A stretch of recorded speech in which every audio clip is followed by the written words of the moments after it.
I'm sorry. আমি অনেক জায়গায় বলেছি I am so grateful and thankful to them যে বিং আ অনলি চাইল্ড ওরা অনেক কিছুই করতে পারতো, বলতে পারতো যে ইউ নিড টু বি, যেটা আমরা চাই হোয়াট এভার, মানে if you need any help I will help you. বাসি বা অনেক আত্মীয় স্বজনরা ওই কোয়েশ্চেনটা করে যে বিয়ে করছো না কেন। মাই প্যারেন্টস আর লাইক ওর যেদিন ইচ্ছে ও সেদিন করবে। সো আই থিঙ্ক এই সাপোর্টটা সেই জন্য যখন আমার ব্যাপারে এসে বলতে পাল্টা নিউজ বের হয়, I feel so sad. I feel like sad for them. They don't deserve this. Exactly. And I am not a part of this.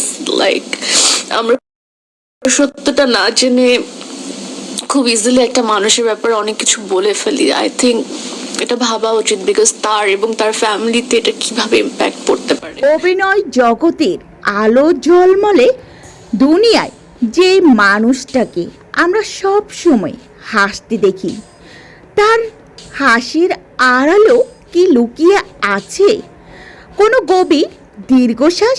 Tausif, সিয়াম কিংবা জোবানের পর গত বছর মেহজাবিন চৌধুরীরও যখন বিয়ের পিঁড়িতে বসলেন, তখন সাপা কবিরের একাকিত্ব কি তাকে আরও বেশি নিঃসঙ্গ করে তুলেছে? সমসাময়িক প্রায় সব সহশিল্পী যখন একে একে সংসারী হয়েছেন, তখন সাপাকে বারবার মুখোমুখি হতে হয়েছে একটি কঠিন প্রশ্নের। আপনি কবে বিয়ে করছেন? সাপা মুখে সব সময় বলেন যে তিনি এখনও প্রস্তুত নয় কিংবা সঠিক মানুষের অপেক্ষায় আছেন। কিন্তু নেটিজেন এবং ভক্তদের মনে একটাই প্রশ্ন প্রায় দাগ কাটে, সবার খুশির মাঝে সাপা কি আসলেই ভেতর থেকে ভালো আছেন? নিজের একাকিত্ব কি তাকে গোপনে কাঁদায় না?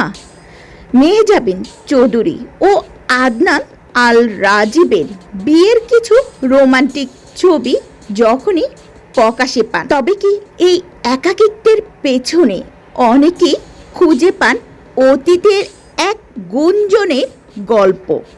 মিডিয়া পাড়ায় একটা সময় জোর চর্চা ছিল নির্মাতা আদনান আল রাজীবের সাথে সাপা কবিরের বিশেষ বন্ধুত্বের কথা, কিন্তু সময়ের ব্যবধানে সেই রাজীবের জীবনে আসেন মেহজাবিন এবং দীর্ঘ সম্পর্কের পর 2025 সালের ভ্যালেন্টাইন্স ডেতে তারা বিবাহ বন্ধনে আবদ্ধ হুটহাট কোনো সম্পর্কে না জড়িয়ে নিজের আত্মসম্মান আর পরিবারের পছন্দকে গুরুত্ব দিচ্ছেন।